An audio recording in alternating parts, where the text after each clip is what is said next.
সাম্প্রতিক পিইপিডির গবেষণায় উঠে এসেছে বাংলাদেশের নগর এলাকায় জনসংখ্যার আকারে খেলার মাঠের তীব্র সংকটের বিষয়টি। গবেষণায় দেখা গেছে নগর পরিকল্পনার মানদণ্ড অনুযায়ী ঢাকা মহানগরীতে 1030টি খেলার মাঠ প্রয়োজন, সেখানে পুরো ঢাকা শহরে খেলার মাঠ আছে মাত্র 235টি।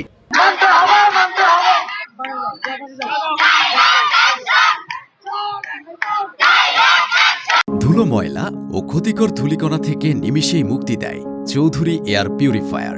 এর শক্তিশালী সাকশন ঘরের কোনায় কোনায় লুকিয়ে থাকা সকল ধুলা টেনে ফিল্টার করে এবং বের করে আনে নির্মল ও স্বাস্থ্যকর হাওয়া। সেই মাঠগুলো দখল হয়ে যাচ্ছে বিভিন্ন কারণে। তেমনি গাবতলী বাতেননগর আবাসিক এলাকার পাশে ঐতিহ্যবাহী খেলার মাঠটি দীর্ঘ 15 বছর ধরে দখল করে রেখেছে আওয়ামী লীগ স্বৈরাচাররা, এমনটিই বলছেন স্থানীয় জনগণ। এটা তো আমাদের স্কুলের মাঠ, তাহলে আমরা কেন পাবো না? আমাদের মাঠ আমাদেরও। আমাদের এখানে আওয়ামী লীগের নেতাকর্মীরা নির্মমভাবে মানুষের উপর অত্যাচার করে মাঠ দখল করে নিচ্ছে। আমরা এদের জন্য বিচার চাই।